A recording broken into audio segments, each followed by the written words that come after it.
యోసేపు అను ఒక వ్యక్తి ఉన్నాడు. అపోస్తల కార్యాలు 4వ అధ్యాయము 36-37 వచనాల్లో ఈ యొక్క మాటలు రాయబడుతూ వచ్చినాయి. ఇతనికి అపోస్తలుడు, హెచ్చరిక పుత్రుడు అను అర్థమిచ్చు బర్నబా అను పేరు పెట్టి ఉండేరి. కాబట్టి ఇతని పేరు పూర్వము యోసేపు, తర్వాత బర్నబా అను పేరు మార్చబడటం అనేది జరుగుతూ వచ్చింది. కాబట్టి ఇతడు లేవి గోత్రీకుడు. లేవి అని అనగా అర్థం ఏమిటంటే హత్తుకొని జీవించువాడు, దేవుణ్ణి హత్తుకొని జీవించేటువంటి వాడు అను అర్థం.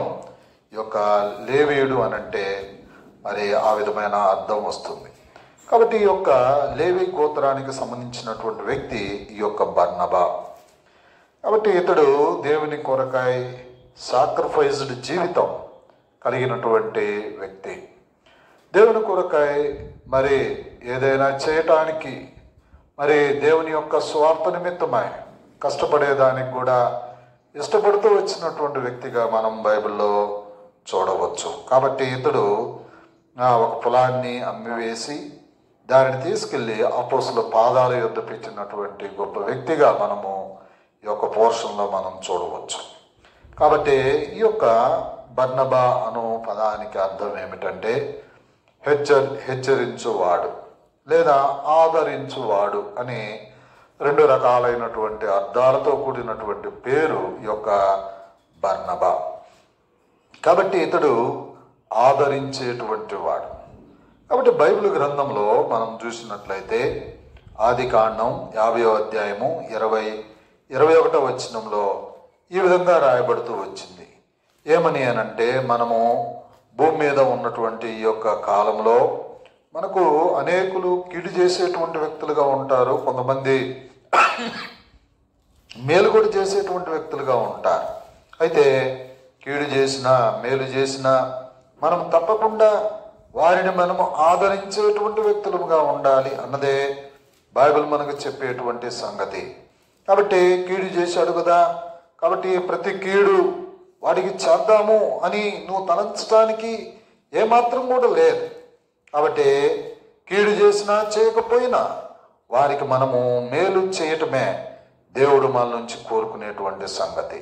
ఆదికాండం 50వ అధ్యాయము 20-21 వచనాల్లో మనం చూస్తే, మీరు నాకు కీడు చేయను ఉద్దేశించితిరి గాని నేటి దినమున జరుగుచున్నట్లు అనగా బహు ప్రజలను బ్రతికించున్నట్లుగా అది మేలుకే దేవుడు ఉద్దేశించెను. ఎవరండి ఈ మాటలు చెప్తూ ఉంది అనంటే, ఇది యోసేపు. ఈ యొక్క యోసేపు పాత నిబంధన గ్రంథంలో ఉన్న యోసేపు మరి తన అన్నల చేత తృణీకరింపబడుతూ వచ్చినటువంటి వ్యక్తి, తన అన్నల చేత అమ్మబడుతూ వచ్చినటువంటి వ్యక్తి, ఇష్మాయేలీయులకు అమ్మబడుతూ వచ్చినటువంటి వాడు, పోతీఫర్ భార్య మరి ఇంటిలో మరలా మోసానికి గురవుతూ వచ్చినటువంటి వ్యక్తి, ఆమె యొక్క మోసపు మాటలకు మరి సరసాల ఏర్పడుతూ వచ్చినటువంటి వ్యక్తి. ఈ వ్యక్తి తన అన్నలతో మాట్లాడుతూ వచ్చినటువంటి మాట ఏమిటి అనంటే, మీరు నాకు కీడు చేశారు, కానీ ఆ దేవుడు ఇప్పుడు జరుగుతున్నటువంటి సంగతులను బట్టి చూస్తే మీరు నన్ను ఈ యొక్క ఐగుప్తులకు పంపించటం, అమ్మివేయటం అది మేలుకరమైనటువంటిదే. ప్రియమైన దేవుని బిడ్డలారా, కాబట్టే యోసేపు తన అన్నదమ్ములకు మేలు చేస్తూ వచ్చాడు. తన అన్నదమ్ములకు మేలే చేశాడు తప్పించి కీడు చేయనటువంటి వ్యక్తి.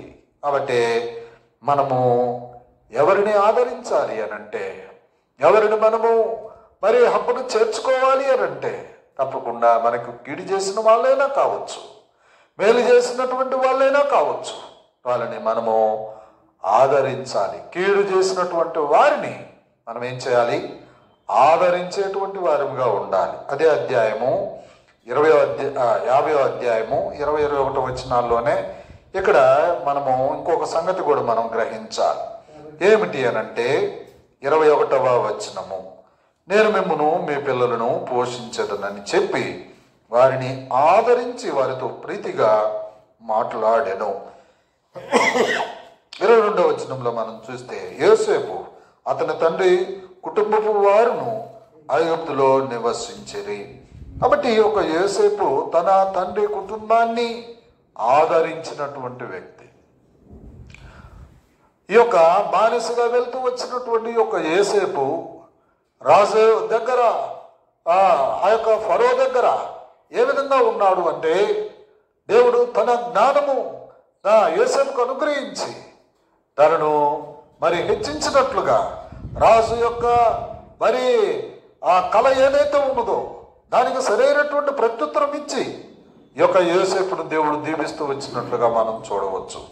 కాబట్టి ఆ తర్వాత ఆ యొక్క మరి వారి తండ్రి కుటుంబ యావత్తును యోసేపు పోషించినట్లుగా మనం చూడవచ్చు. సరే, ఇక్కడ మనం గ్రహించాల్సింది ఏంటంటే, మరి తండ్రి కుటుంబాన్ని మనము ఆదరించే వ్యక్తులుగా ఉండాలి. అంటే మన యొక్క అక్క చెల్లెలు కావచ్చు, అన్నదమ్ములు కావచ్చు, వారు కష్టకాలంలో ఉన్నప్పుడు, వాళ్ళ ఇబ్బంది పరిస్థితుల్లో ఉన్నప్పుడు తప్పకుండా మనము వారిని ఆదరించేటువంటి వ్యక్తులుగా ఉండాలి, వారికి సహాయపడేటువంటి వ్యక్తులుగా మనము ఉండాలి అన్నదే దేవుడు మనకు ఈ యొక్క పోర్షన్ ద్వారా మనకు నేర్పించేటువంటి సత్యం. కాబట్టి రెండవది ఏమిటంటే, మన కుటుంబీకులను మనము ఆదరించాలి. మూడవదిగా మనం చూసినట్లయితే 1వ దశలోనికలకు రాసిన పత్రిక రాబడుతూ వచ్చినటువంటి మాట మనం చూస్తే, 1వ దశలోనికలకు రాసిన పత్రిక అక్కడ రాబడుతూ వచ్చినటువంటి సంగతి 2వ అధ్యాయం 17వ వచనము. 2వ అధ్యాయము 17వ వచనంలో, సహోదరులారా, మేము శరీరమును బట్టి కొద్ది కాలము మిమ్మును ఎడబాసియున్నను మనసును బట్టి మీ దగ్గర ఉండి మిగుల అపేక్షతో మీ ముఖము చూడవలనని మరీ ఎక్కువగా ప్రయత్నము చేసితిమి.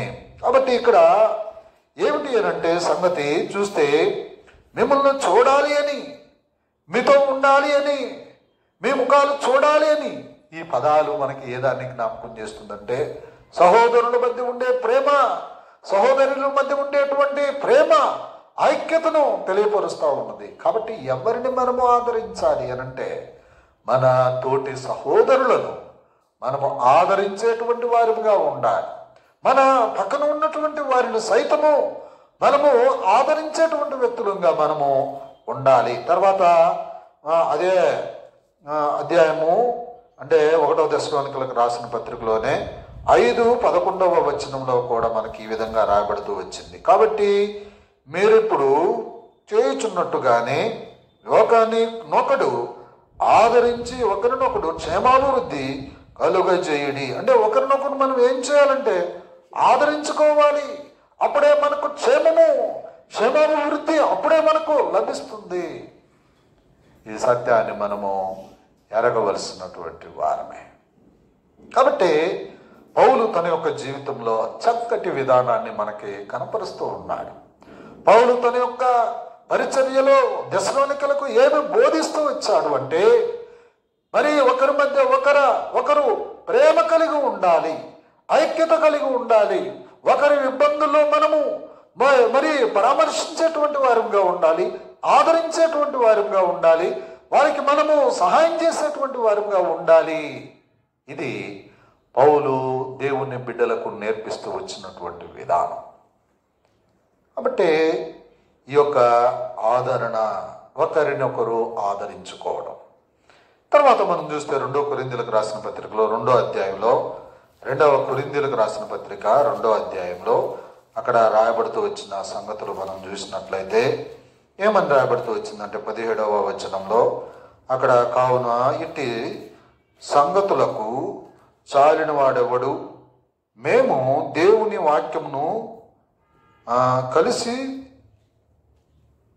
చెరిపెడు అనేకుల వలె ఉండక నిష్కపటము గలవారును దేవుని వలన నియమింపబడిన వారమై ఉండి క్రీస్తునందు దేవుని ఎదుట బోధించుచున్నాము.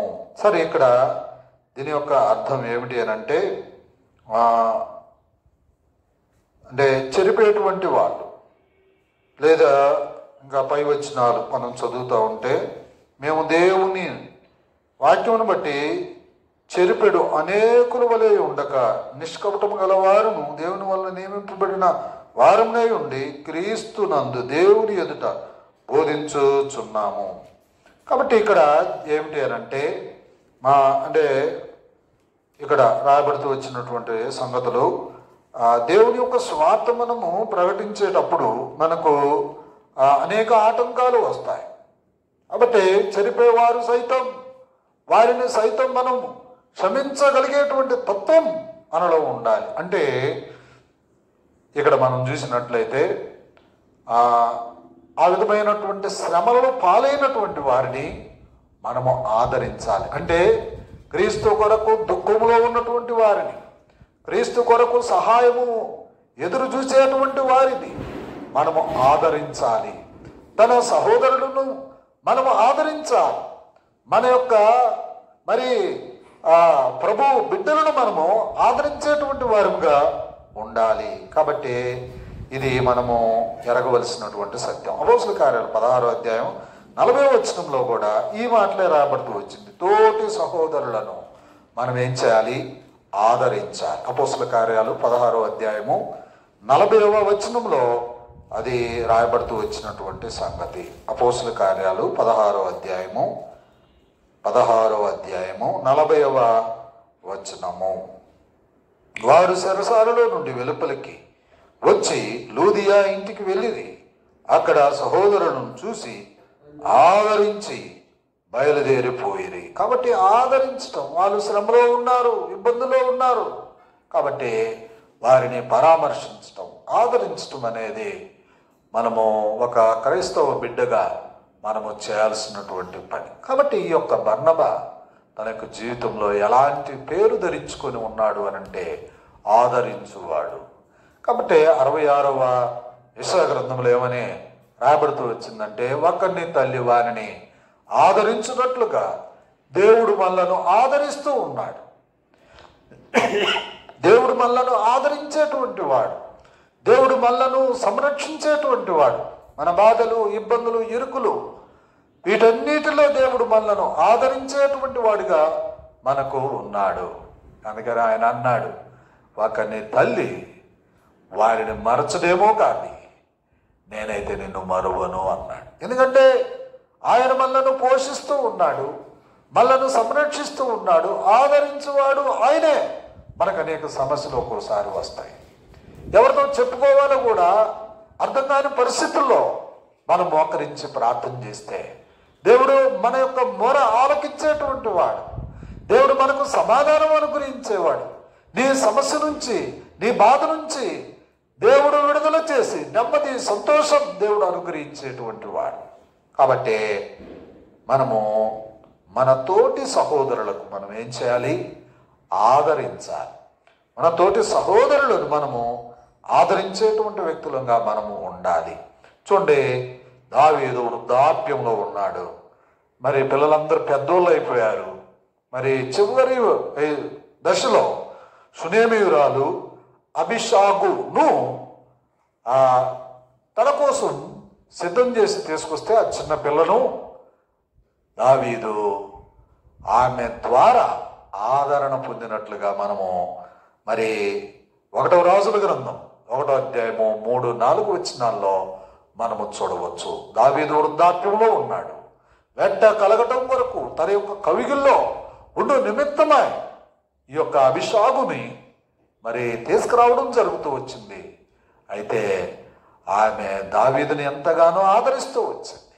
ప్రియమైన దేవుని బిడ్డలారా, దావీదు అవసరంలో అబీషాగు సహాయపడుతూ వచ్చింది. అబీషాగు ఈ యొక్క దావీదుకు నెమ్మది కలుగు చేస్తూ వచ్చినట్లుగా మనం చూడవచ్చు. ఇంకా మనం చూసినట్లయితే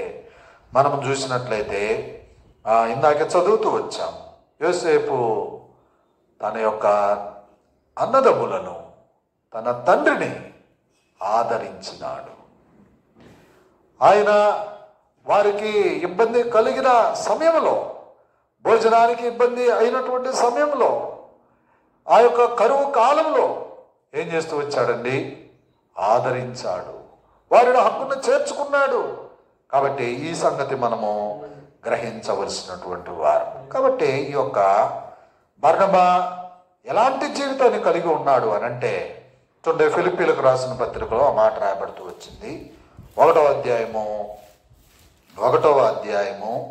5వ వచనంలో మనము చూడవచ్చు. 1వ అధ్యాయము 5వ వచనంలో మనము చూడవచ్చు. చదవండి. మొదటి దినము నుండి ఇది వరకు స్వార్థ విషయంలో మీరు నాతో పాలువారై ఉండట చూసి మీలో ఈ సత్క్రియను ఆరంభించిన వాడు యేసుక్రీస్తు దినము వరకు దానిని కొనసాగించునని రూఢిగా నమ్ముచున్నాను. గనుక మీ అందరి నిమిత్తం నేను చేయు ప్రతి ప్రార్థనలో ఎల్లప్పుడూ సంతోషంతో ప్రార్థన చేయుచు నేను మిమ్మల్ని జ్ఞాపకం చేసుకుని నప్పుడెల్లను నా దేవునికి కృతజ్ఞతాస్తుతులు చెల్లించుచున్నాను. నా బంధకమందును నేను స్వార్థ పక్షమున వాదించుట ఎందును దానిని స్థిరపరచుకునుట మీరందరూ ఈ కృపలో నాతో కూడా పాలువారై ఉన్నారు గనక నేను మిమ్మను నా హృదయంలో ఉంచుకొని ఉన్నాను. ఇందుచేత మిమ్మల్ని అందరిని గురించి ఇలాగూ భావించుట నాకు ధర్మమే. సరే, ఇక్కడ ఏ దాని గురించి మాట్లాడుతూ ఉన్నాడు అని అంటే, చూడండి, క్రీస్తు యేసునకు కలిగినటువంటి మరి ఆ దేవుని ఆ యొక్క మనస్సు మనం కూడా కలిగి ఉండాలి. క్రీస్తు యేసు కలిగినటువంటి మనస్సు ఆయన మనలను ప్రేమించినాడు. మనలను ఆయన ఇష్టపడుతూ వచ్చాడు. మన పాపపు స్థితిని ఆయన చూస్తూ వచ్చాడు. మన యొక్క రోత జీవితాన్ని ఆయన చూస్తూ వచ్చాడు. కాబట్టి దిక్కుతోచని పరిస్థితిలో ఉన్నాం, పాపములో ఉన్నాం, నెత్తుటి మరకలతోటి మనం ఉన్నాము. మనలను మరి హత్తుకునేటువంటి వాళ్ళు ఎవరు, చారదీసేటువంటి వాళ్ళు ఎవరు, మనలను ఎవరు ఆదరించగలుగుతారు? ప్రేమైన దేవుని బిడ్డలారా, మనలను సాతాను ఆ విధంగా మోసం చేసింది. సాతాను మనలను నిత్య అగ్నిగుండానికి తీసుకెళ్ళు నిమిత్తమై మనలను పాడు చేస్తూ వచ్చింది. ఇలాంటి పాడైన బతుకులను ఎవరు ఆదరిస్తారండి? బర్నబావలే ఎవరు మనలను చేరదీయగలుగుతారు? కాబట్టి ఆ సర్వేశ్వరుడు, జగద్రక్షకుడైనటువంటి ఆ ప్రభువు మానవ రూపంలోనికి వచ్చాడు. ఆయన మహా ఆకాశంలో పట్టజాలని రూపం కలిగినటువంటి వాడు అయినప్పటికీ తన రూపాన్ని మార్చుకున్నాడు. ఆయన ఎంత మాత్రమును దేవదూతల స్వభావము కలిగి రాక ఆయన మనుషుల పోలికగా పుట్టాడు. దాసుని స్వరూపాన్ని ధరించుకున్నాడు. తనను తానే రిక్తునిగా చేసుకున్నాడు. వారందరి నిమిత్తమై భూమి మీదకి యేసుక్రీస్తు అన్న పేరున భూమి మీదకు వచ్చాడు.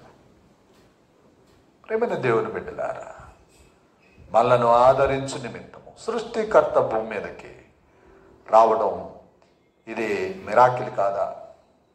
ఇది అద్భుతమైనటువంటి ఘటన కాదా? ప్రేమైన దేవుని బిడ్డలారా, సృష్టికర్త భూమి మీదకి రావడం ఏంటంటే, ఆఫ్టర్ ఆల్ నువ్వు ఎంత చదివినా ఒక అణువు గురించి నువ్వు చదివేది, ఎంత చదివినా దేవుని జ్ఞానానికి నీ జ్ఞానం సరిపోల్చలేవు. ఆయన భూమిని శూన్యంలో తిప్పుతా ఉన్నాడు. ఆయన సూర్యునికి ఆజ్ఞాపిస్తే అటు నుంచి ఇటు, భూమికి అటు నుంచి ఇటు తిరుగుతా ఉన్నాడు. నువ్వు చేయగలుగుతావా? నువ్వు ఆ పనులు చేయగలుగుతావా? ఆయన మాత్రమే చేయగలిగినటువంటి వ్యక్తి. ఆయన మాత్రమే ఈ కార్యాలు చేయగలిగినటువంటి వాడు. భూమి మీద నిన్ను పుట్టించాడు. భూమి మీద నీకు అన్ని అవసరతలు తీరుస్తూ ఉన్నాడు. ఆయన భూమి మీదకు వచ్చి ఆయన ఏమై ఉన్నాడు చూపించాడు. ఆయన ఏమై ఉన్నాడు? కళ్ళు లేని వాళ్ళకు కళ్ళు ఇచ్చాడు. నేను చెప్పే చరిత్ర 2000 సంవత్సరాలకు పూర్వం సంగతి. కళ్ళు లేని వాళ్ళకు కళ్ళు ఉంది. అంతకు ముందున్న చరిత్ర కూడా నీకు తెలుసు. ప్లూటో తెలుసు, తర్వాత అలెగ్జాండర్ తెలుసు, సోక్రటీస్ తెలుసు, అశోకుడు తెలుసు. వీళ్ళందరూ పూర్వం ఉన్నటువంటి వాళ్ళు. వీళ్ళందరి చరిత్ర అయితే మనం చక్కగా నమ్ముతాం. కానీ యేసు ప్రభు దగ్గరకు వచ్చేసరికి ఆయన చరిత్రను నమ్మటానికి నువ్వు ఒక కులం అంటావు, ఒక మతం అంటావు, ఏదేదో సాకులు చెప్పి దేవునికి నుంచి దూరంగా వెళ్తా ఉంటావు. ప్రియమైన దేవుని బిడ్డలారా, మోసపోకుడే దేవుడు వెక్కిరింపబడ్డాడు. మనిషి ఏమి విత్తుతాడో అదే కోస్తాడు. నీ కోసం భూమి మీదకు వచ్చి ఆయన ప్రశస్తమైనటువంటి రక్తం నీ కొరకు కార్చాడు. నువ్వు నమ్మినా నమ్మకపోయినా ఇది సత్యం. కాబట్టి ఆయన మనందరి కొరకాయ ఆదరించు వ్యక్తిగా భూమి మీదకు వచ్చాడు. ఆయన తన యొక్క ఆదరణ ఎంత అంటే నీకు బదులు ఆయన ప్రాణాన్ని పెట్టాడు. నిన్ను ఆ యొక్క పాతాళంలో పడకుండా, అగ్నిగుండంలో పడవేయకుండా నీకు బదులు ఆయన శిక్షను అనుభవించాడు. తన రక్త యావత్తును నీ కొరకై దారపోచాడు. తన ప్రాణాన్ని నీ కొరకై ఆరాచి తన ప్రాణాన్ని విడిచాడు. ఆయన ప్రాణం పెట్టగలడు, ప్రాణం తీసుకోగలడు. కాబట్టి 3వ దినాన ఆయన ఏమై ఉన్నాడో ఆయన లేచి చూయించాడు. భూమి మీద ఉన్నప్పుడు ఆయన కళ్ళు లేని వాళ్ళకు కళ్ళు, కాళ్ళు లేని వాళ్ళకు కాళ్ళు, ఈవెన్ చనిపోయిన వారిని సైతం లేపుతూ వచ్చాడు. ఆయన తిరిగి లేచిన తర్వాత కూడా అనేక పర్యాయాలు శిష్యులతోటి, అనేక జనాంగంతో ఆయన తనను తాను ప్రత్యక్షపరుచుకుంటూ వచ్చాడు. చెదిరిపోయాడు, శిష్యులందరూ చెదిరిపోయారు.